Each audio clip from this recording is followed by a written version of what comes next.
Assalamualaikum warahmatullahi wabarakatuh. Kami dari kelompok 6 akan mempresentasikan sejarah peradaban Islam dinasti-dinasti kecil zaman Abbasiyah. Sebelumnya kami akan memperkenalkan anggota dari kelompok kami. Yang pertama saya sendiri Bima Hamdani Mawaridi, yang kedua Nurul Fadilah, dan yang ketiga Helmi Nur Hafid. Dinasti yang pertama yaitu dinasti Idrisiyah, berada di Maroko tahun 788 Masehi sampai 985 Masehi. Sejarah berdirinya dinasti Idrisiyah diawali oleh kekecewaan keluarga Alawiyun terhadap kekuasaan Bani Abbasiyah. Mereka menganggap jika Bani Abbasiyah telah berkuasa, mereka akan mendapatkan haknya yang selama ini hilang dan dirampas pada masa Umayyah. Namun hal tersebut tidak kunjung terwujud. Ketika kekhalifahan di tangan Al-Hadi, kelompok Alawiyun melakukan pemberontakan terhadap Bani Abbasiyah di Fak yang dipimpin oleh Al-Husain ibnu Ali ibnu Al-Hasan yang dikenal dengan peristiwa Mauqif Fak. Namun hal tersebut dapat diatasi oleh Bani Abbasiyah. Terdapat dua keturunan Ali yang berhasil selamat dari pertempuran itu. Mereka adalah Yahya bin Abdullah bin Al-Hasan yang pergi ke Thailand dan saudaranya yang bernama Idris bin Al-Hasan yang pergi ke Afrika Utara. Idris berhasil sampai ke Maghrib Al-Aqsa ditemani oleh orang kepercayaannya bernama Rashid pada tahun 786 Masehi. Setibanya di Maghrib, Idris segera mencari dukungan dari tokoh-tokoh Maroko untuk membangun suatu koalisi politik. Idris inilah yang kemudian dikenal sebagai perintis berdirinya dinasti Idrisiyah. Wilayah kekuasaan dinasti Idrisiyah adalah Maghribi atau Maroko. Dinasti Idrisiyah adalah dinasti pertama yang beraliran Syiah. Selanjutnya periode kepemimpinan dinasti Idrisiyah diawali oleh Idris I pada tahun 788 Masehi sampai 791 Masehi, di mana setelah beliau meninggal digantikan oleh orang kepercayaannya yaitu Rashid. Karena Idris II, anak dari Idris I saat itu belum lahir. Hingga akhirnya Rashid mengangkat Idris II pada tahun 802 Masehi sebagai pimpinan dinasti Idrisiyah. Berlanjut setelah kepemimpinan Yahya bin Idris bin Umar pada tahun 917, dinasti Idrisiyah berada di bawah kekuasaan dinasti Fatimiyah. Namun akhirnya Al-Hajjam bisa merebut kembali dinasti Idrisiyah. Peradaban masa Idris I. Beliau mendirikan kota Maulai Idris dekat Bukit Zarhon yang di sekitarnya suku Berber asli.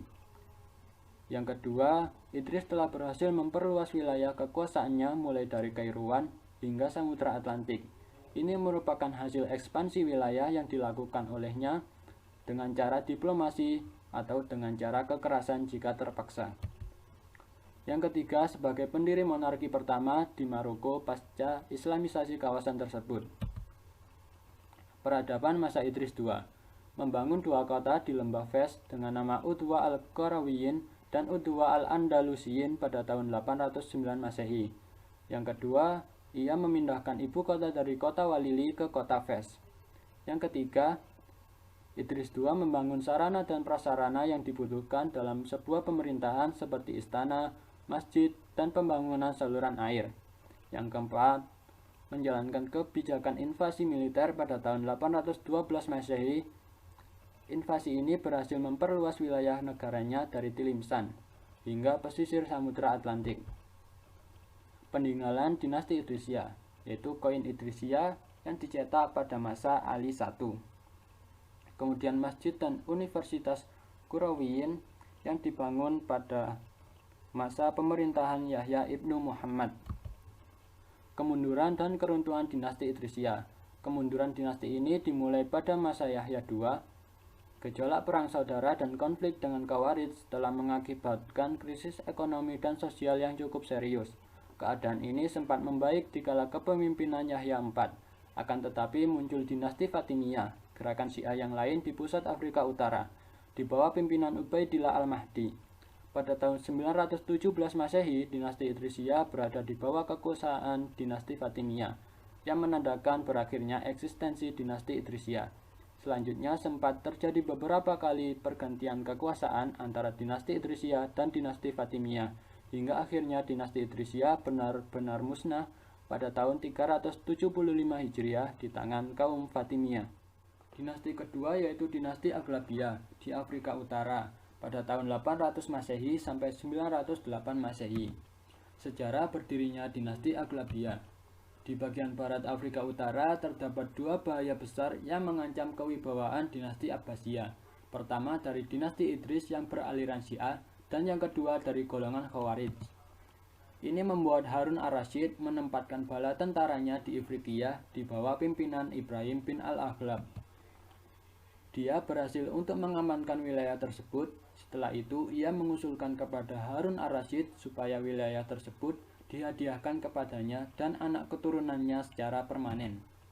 Usulan Ibrahim itu kemudian disetujui Khalifah Harun ar-Rasyid sehingga berdirilah dinasti Aghlabiyah yang diberi hak otonomi secara luas, dan sebagai imbalannya dia harus membayar upeti tahunan sebesar 40.000 dinar kepada khalifah di Baghdad.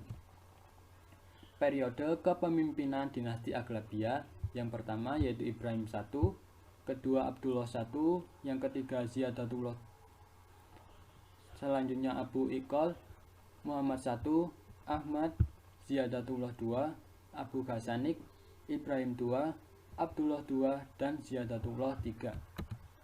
Kemajuan yang dicapai pada bidang militer, armada laut dinasti ini mampu menjelajah pulau-pulau di Laut Tengah dan pantai-pantai Eropa. Di bidang ilmu pengetahuan, keberadaan kota Kairouan sebagai pusat penting bagi perkembangan mazhab Maliki yang menggantikan kota Madinah. Sementara di bidang arsitektur, Ziyadatullah I membangun Masjid Agung Kairouan, sedangkan Amir Ahmad membangun Masjid Agung Tunis dan juga membangun hampir 10.000 benteng pertahanan di Afrika Utara. Dibangun juga kota Ruqadah, kota besar yang dipenuhi banyak bangunan istana pada masa Ibrahim II. Sedangkan pada bidang ekonomi, pemerintah dinasti Aghlabiyah mendapatkan pemasukan dari beberapa sektor pertanian, perdagangan, dan juga industri. Untuk menunjang pertanian, dinasti ini membangun bendungan untuk irigasi dan juga mengembangkan perkebunan anggur dan kurma. Sektor perdagangan dibangunlah jalan-jalan dan angkutan serta lalu lintas perdagangan. Untuk menunjang sektor industri, Bani Aghlabiyah mendirikan manufaktur alat-alat pertanian, pengolahan emas, perak, dan lain-lain. Kemunduran dan keruntuhan dinasti Aghlabiyah. Menjelang akhir abad 9, posisi Aghlabiyah di Ifriqiyah menjadi merosot. Hal ini disebabkan karena amir terakhir yaitu Ziyadatullah III mempunyai sifat yang gila harta dan seluruh pembesarnya tertarik pada Syiah, juga propaganda Syiah yang dipelopori oleh Abu Abdullah. Perintis Fatimiyah Mahdi Ubaidillah mempunyai pengaruh yang cukup besar di Barbar, yang akhirnya menimbulkan pemberontakan militer dan dinasti Aghlabiyah dikalahkan oleh dinasti Fatimiyah pada tahun 909 Masehi. Berikut peninggalan dinasti Aghlabiyah.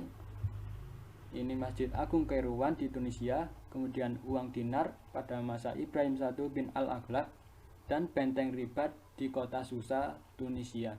Dinasti ketiga yaitu dinasti Tulunia di Mesir pada tahun 868 Masehi sampai 967 Masehi. Sejarah berdirinya dinasti Tulunia diawali oleh Khalifah Abbasiyah yang menugaskan Ahmad bin Tulun untuk mengawasi wilayah Mesir. Ini karena Ahmad bin Tulun merupakan pemuda yang cakap, berpendidikan, berwibawa, serta terampil dalam memimpin. Kemudian Ahmad berangkat ke Mesir pada tahun 868 Masehi. Segera saja Ahmad mampu menguasai Mesir dengan leluasa setelah mencopot pejabat yang ditunjuk Khalifah Abbasiyah. Ahmad pun mulai mengumumkan bahwa Mesir berada di bawah kekuasaannya, dan dia pula yang menguasai jabatan sipil, militer, maupun bidang finansial. Pemerintahan Baghdad akhirnya mengirimkan pasukan untuk menaklukkannya, tetapi tidak berhasil, karena kedudukan Ahmad bin Tulun telah kuat, ditambah dengan simpati rakyat Mesir kepadanya. Setelah kedudukannya kuat di Mesir, Ahmad bin Tulun pada tahun 868 Masehi secara resmi memproklamirkan berdirinya dinasti Tulunia. Periode kepemimpinan dinasti Tulunia. Dinasti ini berlangsung cukup singkat dengan hanya 5 pemimpin yang mencapai kejayaannya pada 2 pemimpin pertama, yaitu Ahmad ibn Tulun dan juga Kumarawaihi Ibnu Ahmad. Kemajuan yang dicapai dalam bidang arsitektur, membangun Masjid Ahmad Ibnu Tulun dengan corak Irak, dan juga Istana Kumarawaihi dengan balairung dan dinding emas. Dalam bidang kesehatan, dibangun Rumah Sakit Al-Fustat dan perpustakaan luas juga menempel di rumah sakit tersebut dengan koleksi buku sebanyak 100.000 jilid. Kemajuan di bidang militer, dinasti ini memiliki pasukan perang dan angkatan laut yang berkekuatan 100.000 orang dan 100 kapal perang. Dalam bidang pertanian, perbaikan nilometer di Pulau Raudah dan membangun saluran air Ahmad Ibnu Tulun. Kemunduran dan keruntuhan dinasti Tulunia. Kematian Kumarawaihi pada 895 Masehi merupakan titik awal kemunduran dinasti Tulunia. Pemerintahan setelah itu banyak diwarnai dengan pemberontakan. Semakin rapuhnya pertahanan dinasti Tulunia menghantarkan dinasti ini berakhir setelah amirnya yang kelima, yaitu Syaiban Ibnu Ahmad Ibnu Tulun, menyerah ke tangan pasukan Bani Abbas yang menyerang Mesir pada 905 Masehi di era Khalifah Al-Muqtafi. Peninggalan dinasti Tulunia salah satunya yaitu Masjid Ahmad Ibnu Tulun di Mesir yang dibangun pada 876 Masehi. Dinasti yang keempat yaitu dinasti Iksidiyah, berada di Mesir tahun 934 Masehi sampai 969 Masehi. Sejarah berdirinya dinasti Iksidiyah. Pendiri dinasti ini adalah seorang militer Turki yang telah lama mengabdi kepada Khalifah Abbasiyah yang bernama Muhammad Ibnu Tughji. Karena keberhasilannya meredam pemberontakan yang dilakukan oleh dinasti Fatimiyah di Mesir, maka ia dianugerahi gelar Al-Iqsid. Khalifah Al-Radi mengangkat Iqsid menjadi gubernur yang memiliki kekuasaan dan hak otonom penuh yang kemudian dikelola bersama keluarga dan keturunannya. Setelah itu Iqsid mulai menguasai seluruh Mesir secara mutlak pada tahun 323 Hijriah. Awalnya hubungan antara Khalifah Al-Radi dengan Iqsid berjalan cukup baik. Namun, Khalifah Al-Radi mengirimkan pasukan perangnya yang dipimpin oleh Muhammad bin Raik ke Suriah untuk merebut Mesir dari tangan kekuasaan Iksidiyah. Tetapi Iksidiyah berhasil mempertahankannya dan bahkan mampu memukul mundur pasukan Abbasiyah. Kemudian Iqsid mendeklarasikan dirinya sebagai penguasa Mesir dan mengumumkan bahwa Mesir telah merdeka. Periode kepemimpinan dinasti Iksidiyah berlangsung cukup singkat dengan hanya 5 pemimpin.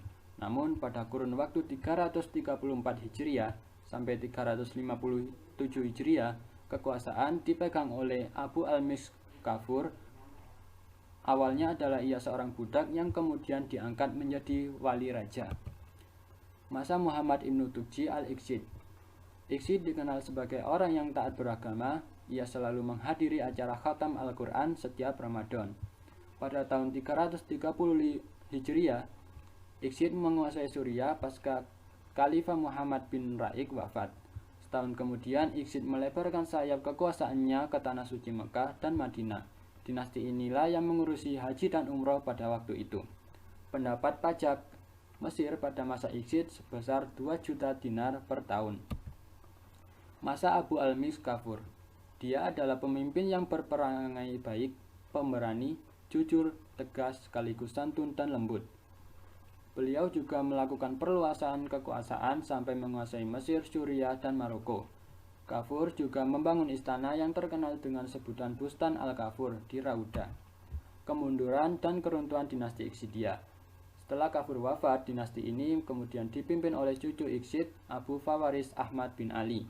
Pada masanya, propaganda Syiah Fatimiyah dilakukan secara gencar oleh Jauhar al-Shakili yang berhasil mempengaruhi masyarakat Mesir. Sehingga pada tahun 969 Masehi, dia kehilangan kekuasaan atas negerinya dan menyerah kepada jenderal tenar dari dinasti Fatimiyah, yaitu Jauhar.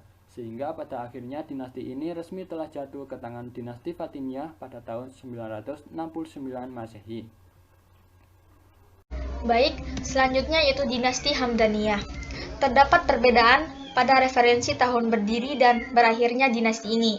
Yang pertama yaitu Badriyatim, mencatat bahwa dinasti ini didirikan pada tahun 929 dan berakhir pada tahun 1002 Masehi. Yang kedua yaitu Dedi Supriyadi, mencatat bahwa dinasti ini didirikan pada tahun 927 dan berakhir pada tahun 1150 Masehi, 52 Masehi.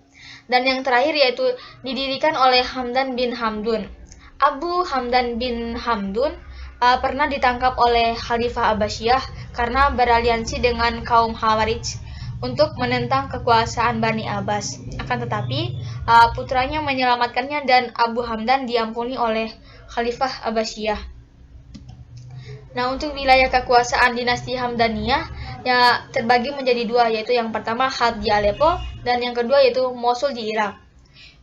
Wilayah kekuasaan di Halb terkenal dengan kesusastraan Arab dan ilmu pengetahuannya. Kemajuan di dalam bidang sastra pada masa dinasti Hamdaniyah ini mengingatkan kita pada masa Al-Rashid dan Al-Ma'mun pada masa dinasti Hamdaniyah.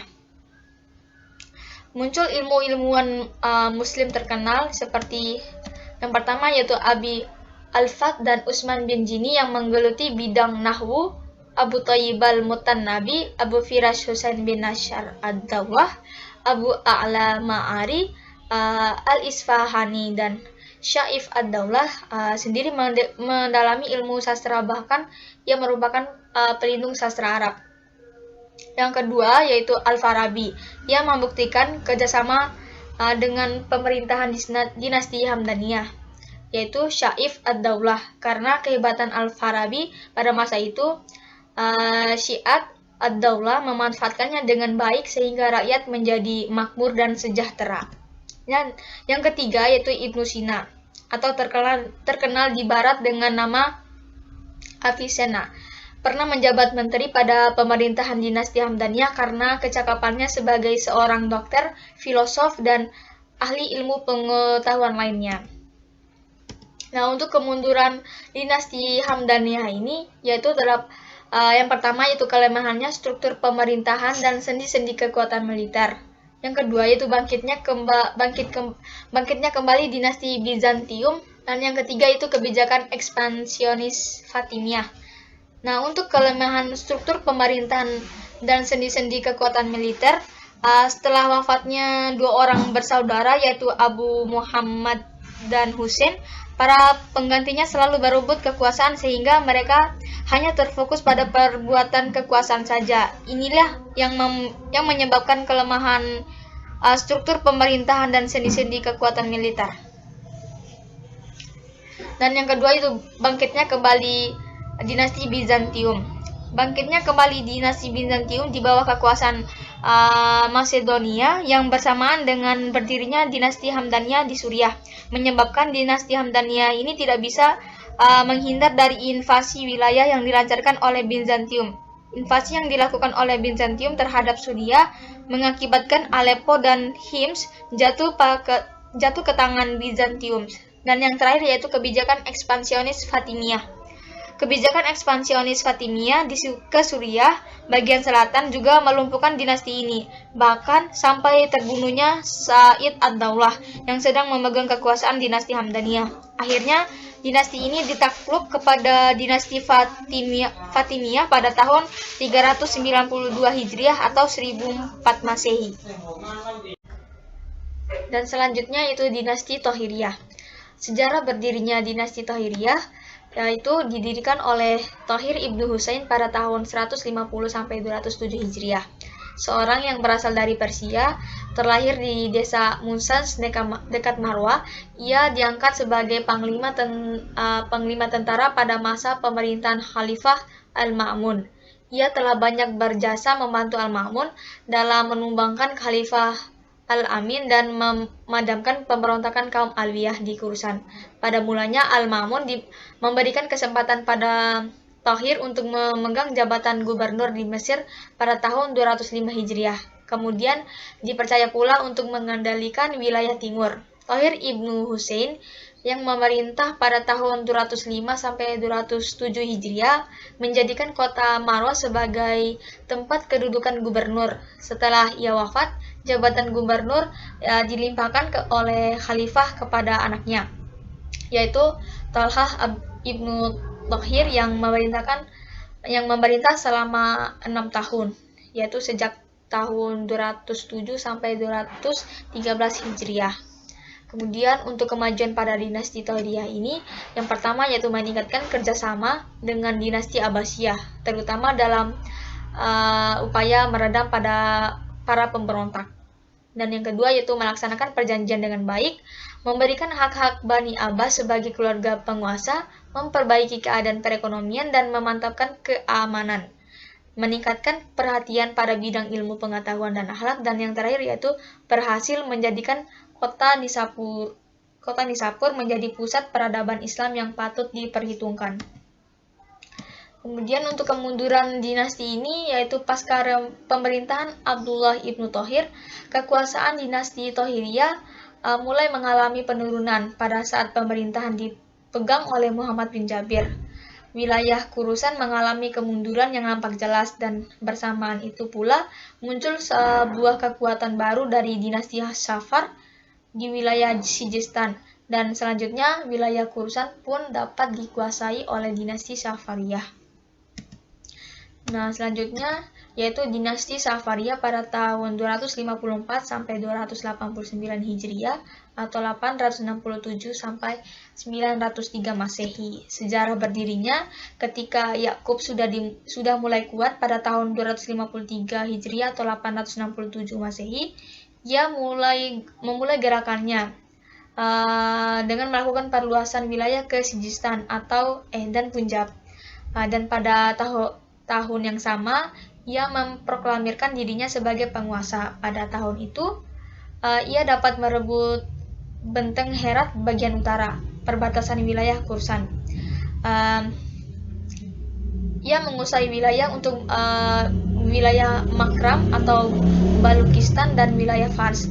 Benteng Kirman telah dikuasai sebelum penaklukan wilayah tersebut. Untuk kemajuan dinasti Safariyah, yaitu yang pertama penguasaan atas kota Kabul dan kota Benteng Balk. Yang kedua yaitu merebut Kurusan pada tahun 260 Hijriah atau 873 Masehi. Dan yang ketiga yaitu meskipun keberhasilan banyak dicapai oleh Yakub, tetapi hubungan dengan pemerintahan Abbasiyah masih baik. Dan yang terakhir yaitu hubungan baik dengan Abbasiyah itu semakin mengukuhkan pemberian khalifah atas beberapa kota penting, antara lain yaitu Balturkanistan, Kirman, Sijistan, dan daerah lainnya.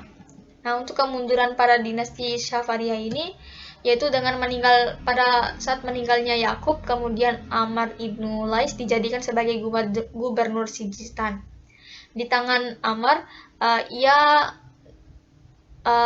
pun tetap berusaha memperluas kekuasaannya. Ia menginginkan wilayah Transoksania yang saat itu secara formal berada di bawah penguasaan dinasti Tohiriyah, tetapi pada hakikatnya di sini adalah Bani Samaniyah, dan ini lebih kuat daripada Safariyah. Nah, selanjutnya yaitu pada dinasti Samaniyah pada tahun 874 sampai 999 Masehi. Sejarah berdirinya dinasti ini yaitu pendiri dinasti ini yaitu Ahmad bin Asad bin Saman Kudat. Nama Samaniyah dinisabahkan kepada leluhur pendirinya yaitu Saman Kudat, seorang pemimpin suku dan tuan tanah keturunan bangsawan terkenal di Balkh, sebuah daerah di sebelah utara Afghanistan. Dan dalam sejarah Samaniyah terdapat 12 khalifah yang memerintah secara berurutan, yaitu yang pertama Ahmad ibnu Asad ibnu Saman, Nas ibnu Ahmad, Ismail ibnu Ahmad, Ahmad ibnu Ismail, Al-Amir As'ad Nashar, Al-Amir Al-Hamid Nuh, Al-Amir Al-Muayyad Abdul Malik, Al-Amir Asyadid Mansur, Al-Amir Aridanuh Mansur, Abdul Malik Ismail Al-Muntashir. Nah, untuk kemajuan pada dinasti Samaniyah, yaitu dinasti Samaniyah telah memberikan sumbangan yang sangat berharga bagi kemajuan Islam, baik dalam bidang ilmu pengetahuan, filsafat, budaya, politik, dan lain-lain. Tokoh atau pelopor yang sangat berpengaruh di bidang filsafat dan ilmu pengetahuan pada dinasti ini adalah Ibnu Sina. Selain Ibnu Sina, juga muncul para pujangga dan ilmuwan di bidang kedokteran, astronomi, dan filsafat yang sangat terkenal, seperti Al-Firdaus, Umar Khayyam, Al-Bairuni, dan Zakaria Ar-Razi. Untuk kemunduran pada dinasti Samania ini, setelah dinasti Samania runtuh, Samarkand dan Bukhara jatuh ke tangan dinasti Saljuk Sanjar pada tahun 490 Hijriah atau 1102 Masehi. Tetapi 40 tahun kemudian, tepatnya pada 530 Hijriah, kota ini direbut oleh dinasti Khawarizmansyah yang menjadikan Bukhara sebagai pusatnya. Pada tahun 606 Hijriah, dua kota ini dikepung oleh Genghis Khan selama beberapa bulan setelah ia menyeberangi sungai Jihon. Bukhara adalah kota Islam pertama yang diserang oleh Genghis Khan, yaitu pada tahun 611 Hijriah. Setahun kemudian, kota Samarkand, setelah sebagian penduduknya dibunuh dan sebagian bangunannya dihancurkan, dan sebagian penduduknya yang lain diperkenankan tinggal di bawah kekuasaan Mongol. Selanjutnya, dinasti Fatimiyah. Sejarah terbentuknya dinasti Fatimiyah. Faktor utama terbentuknya dinasti Fatimiyah adalah adanya pergerakan militan dan frontal yang dilakukan oleh Syiah Ismailiyah yang dipimpin oleh Abdullah bin Sing'i dengan terampil dan terorganisir. Pada tahun 909, gerakan tersebut berhasil mendirikan dinasti Fatimiyah di Tunisia, Afrika Utara, di bawah pimpinan Said bin Al-Husain setelah mengalahkan dinasti Aghlabiyah di sijil masa. Peradaban Islam pada dinasti Fatimiyah di bidang pemerintahan. Yang pertama, adanya pola baru dalam bentuk pemerintahan. Dalam pelaksanaannya, khalifah bersifat temporal dan spiritual, yang artinya jadi seluruh pengangkatan dan pemecatan pejabat tinggi berada di bawah kontrol kekuasaan khalifah. Dua, pembagian para menteri menjadi dua kelompok, yaitu kelompok militer dan sipil.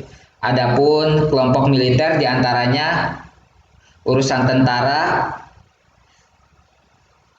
terus ada urusan perang, ada pengawal rumah tangga khalifah, dan semua permasalahan yang menyangkut keamanan.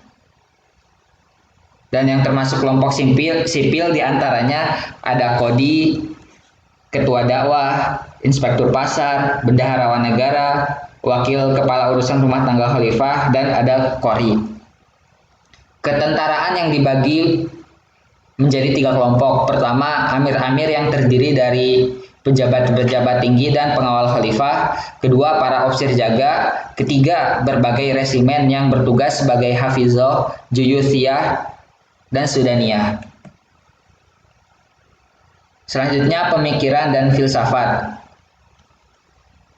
Pertama, menggunakan filsafat Yunani yang mereka kembangkan untuk menyebarkan ajaran Syiah. Dalam menyebarkan tentang kesyiahannya, dinasti Fatimiyah banyak menggunakan filsafat Yunani yang mereka kembangkan dari pendapat-pendapat Plato, Aristoteles, dan ahli-ahli filsafat lainnya. Kelompok ahli filsafat yang terkenal pada masa dinasti Fatimiyah adalah Ikhwanus Sofa. Kedua, berhasil menyempurnakan pemikiran-pemikiran yang dikembangkan oleh golongan Mu'tazilah. Yang menyempurnakan adalah kelompok Ikhwanus Sofa tadi. Adapun beberapa tokoh filsuf yang muncul pada masa Fatimiyah diantaranya Abu Hatim Ar-Razi, Abu Abdillah An-Nasafi, Abu Yakub As-Sajazi, Abu Hanifah An-Nu'man Al-Maghribi, Ja'far Ibnu Mansur Al-Yamani, dan Hamimuddin Al-Kirmani. Selanjutnya ada bidang keilmuan dan kesusastraan. Yang pertama, membangun akademi-akademi keilmuan yang nantinya akan memunculkan tokoh-tokoh besar. Salah satunya adalah seorang sastrawan yang bernama Al-Aziz. Al-Aziz ini adalah tokoh yang berhasil membangun Masjid Al-Azhar pada masa Al-Aziz pada tahun 976 sampai 996. Masjid Al-Azhar mengalami perubahan mendasar menjadi universitas. Keistimewaan masjid ialah dimulai dari sebuah masjid dan berkembang menjadi sebuah universitas yang sampai sekarang masih berdiri sebagai salah satu perguruan tinggi Islam paling terkenal di dunia, yaitu Universitas Al-Azhar. Ketiga, pembangunan lembaga keilmuan Darul Hikam untuk pengembangan kurikulum tentang keislaman, astronomi, dan kedokteran. Kondisi sosial pada dinasti Fatimiyah yaitu mayoritas Khalifah Fatimiyah bersikap moderat dan penuh perhatian kepada urusan agama non-Islam. Selama masa ini pemeluk Kristen Mesir diperlakukan secara bijaksana. Hanya Khalifah Al-Hakim yang bersikap keras terhadap mereka. Kemunduran dinasti Fatimiyah. Kemunduran Khalifah Fatimiyah dengan cepat terjadi setelah berakhirnya masa pemerintahan Al-Aziz. Keruntuhan itu diawali dengan munculnya kebijakan untuk mengimpor tentara dari Turki dan Negro sebagaimana yang dilakukan dinasti Abbasiyah. Ketidakpatuhan dan perselisihan yang terjadi di antara mereka serta pertikaian dengan pasukan dari suku Barbar menjadi salah satu sebab utama keruntuhan dinasti ini. Dan ini adalah beberapa peninggalan dinasti Fatimiyah. Ada Masjid Al-Azhar, ada Bab Al-Futuh atau Benteng Al-Futuh, dan juga ada Babun Nas atau yang sering disebut Benteng An-Nas. Selanjutnya dinasti Ghaznawiyah. Sejarah berdirinya dinasti Ghaznawiyah. Dinasti Ghaznawiyah dibangun oleh Sabuktakin, seorang yang berasal dari budak Turki. Meskipun dalam tahap perintisan dinasti ini dimulai dari tindakan Al-Patakin yang membentuk pemerintahan kota di Ghazna, sebuah kota kecil di sebelah selatan kota Kabul, Afghanistan yang kita kenal sekarang. Dan daerah yang pernah dikuasai pada waktu sekarang menjadi bagian dari wilayah negara Afghanistan, Pakistan, India, dan Iran. Peradaban Islam pada dinasti Ghaznawiyah. Kemajuan di bidang politik. Kemajuan yang diraih oleh dinasti Ghaznawiyah yaitu berhasil memperluas kekuasaan. Adapun wilayah yang dikuasai oleh dinasti Ghaznawiyah adalah meliputi sebagian wilayah India termasuk Delhi, ada Afghanistan, Pakistan, Irak, dan Iran. Dalam pemerintahan Sultan Mahmud Ghaznawiyah, kemajuan bidang politik mencapai puncaknya. Ghazna yang semula adalah kerajaan kecil yang di sana-sini terdapat reruntuhan bangunan akibat perang, ia dibangun kembali menjadi kota yang megah yang kelak menjadi pusat perbudayaan dan perkembangan ilmu pengetahuan. Kerajaan tersebut menjadi luas dari pinggir Laut Kaspia di utara hingga Sungai Gangga di India, dari Sungai Ozus di Amudarya sampai Sungai Indus pesisir selatan India. Di bidang ekonomi. Pertama, menyelenggarakan Tu'mas. Tu'mas adalah semacam anggaran dana tak terduga untuk memperbaiki lahan pertanian dan irigasi, mengawasi jalur-jalur perdagangan, serta menghimpun upeti, harta rampasan, dan pajak pendapat perkebunan. 2. Penaklukan terhadap daerah-daerah yang kaya dan subur memberikan dampak yang sangat besar terhadap kemajuan dinasti Ghaznawiyah di bidang ekonomi.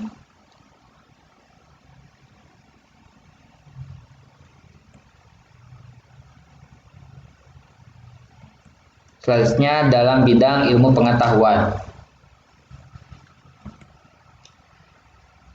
Yang pertama, Sultan Mahmud membuat kebijakan yaitu memaksa para sarjana kenamaan untuk tinggal dan berkarya dalam wilayah pemerintahannya. Kedua, membangun perguruan tinggi yang bernama Unsuri. Mahmud Ghaznawiyah, penakluk muslim yang besar pada abad 11, menduduki tempat terkemuka di antara pelindung ilmu pengetahuan, pemimpin dunia Islam yang pernah mengajak ilmuwan untuk mengembangkan peradaban Islam di masa pemerintahannya. Di antaranya yang paling terkemuka yaitu Firdaus dan Biruni. beberapa karya dan penemuan Al-Biruni terhadap perkembangan peradaban Islam diantaranya menetapkan bahwa ketiga sudut dari segitiga besarnya 180 derajat, menetapkan ilmu ukur sudut, menentukan arah kiblat sholat dengan ilmu astronomi, dan menemukan teori perputaran bumi pada porosnya yang mengelilingi matahari. Kemajuan dalam segi pembangunan yaitu pembangunan Masjid Agung Ghaznawiyah yang merupakan keajaiban dunia timur pada zaman itu. Dan kedua, membangun Istana Ghazna.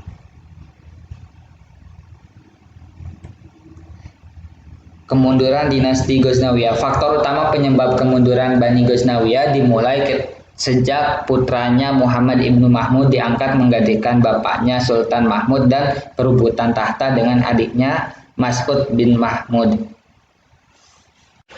Selanjutnya yaitu dinasti Ayyubiyah.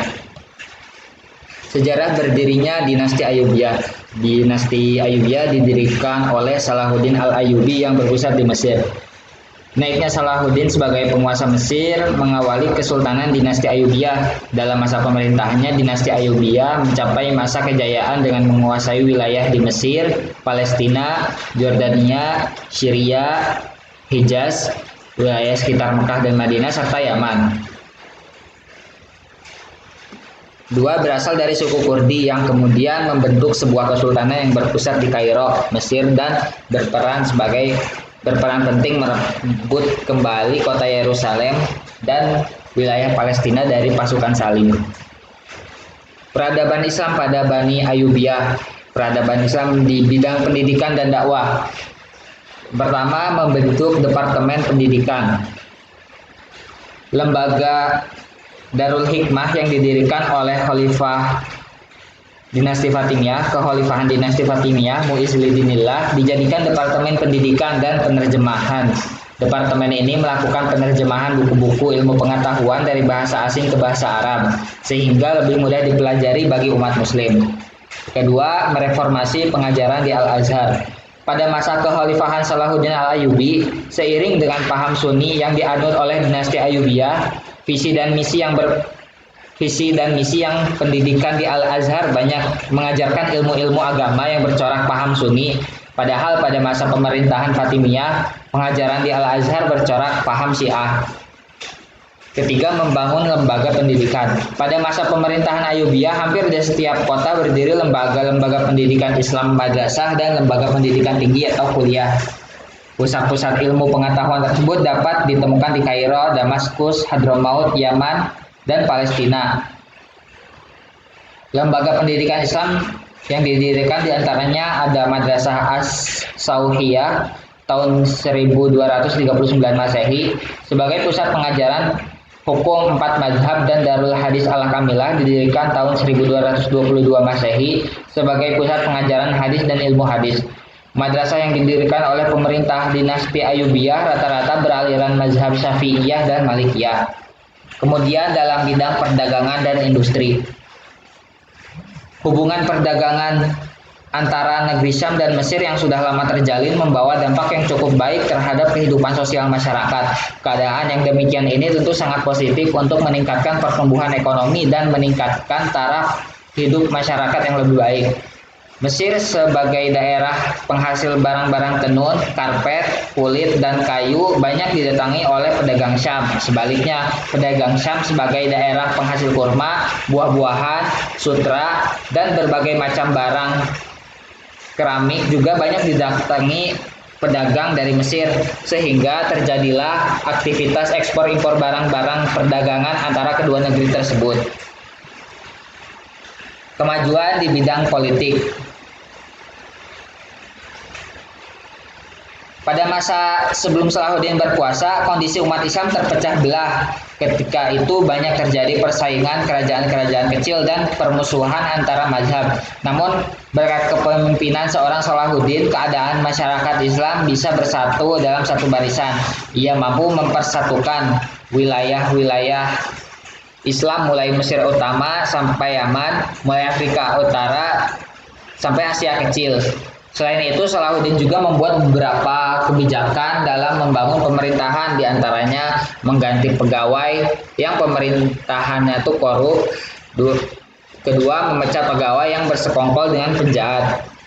Tiga, kemajuan di bidang kesehatan. Mendirikan 2 buah rumah sakit di Kairo yang rancangannya mengikuti model rumah sakit Nuriyah di Damaskus. Terus kemajuan di bidang arsitektur. Salah satu peninggalan yang menunjukkan kemajuan arsitektur pada masa dinasti Ayyubiyah adalah benteng Kairo yang dibangun pada tahun 1183 oleh Salahuddin Al-Ayyubi. Bahan bangunan yang dibuat adalah batu-batu alam yang berbentuk balok, serupa dengan batu balok yang dipakai bangunan piramida. Konstruksi benteng ini mirip dengan pertahanan benteng-benteng Normandia yang terdapat di Palestina. Kemunduran dinasti Ayyubiyah. Keluarga Ayyubiyah diruntuhkan oleh sebuah pemberontak oleh salah satu resimen budak Mamluknya yang membunuh penguasa terakhir Ayyubiyah dan mengangkat salah seorang pejabat Ayyubeng menjadi sultan baru. Keruntuhan ini terjadi di 2 tempat. Di wilayah barat Ayyubiyah berakhir oleh serangan Mamluk, sedangkan di Syria dihancurkan oleh pasukan Mongol. Dengan demikian berakhirlah riwayat Ayyubiyah oleh dinasti Mamluk, dinasti yang mampu mempertahankan pusat kekuasaan dari serangan bangsa Mongol. Mungkin cukup sekian dari kami, kurang lebihnya mohon maaf. Apabila ada benarnya itu datangnya dari Allah Subhanahu wa taala, apabila ada salahnya itu datangnya dari diri kami sendiri. Kurang lebihnya mohon maaf. Wabillahi taufiq wal hidayah. Wallahu a'lam bishawab. Wassalamualaikum warahmatullahi wabarakatuh.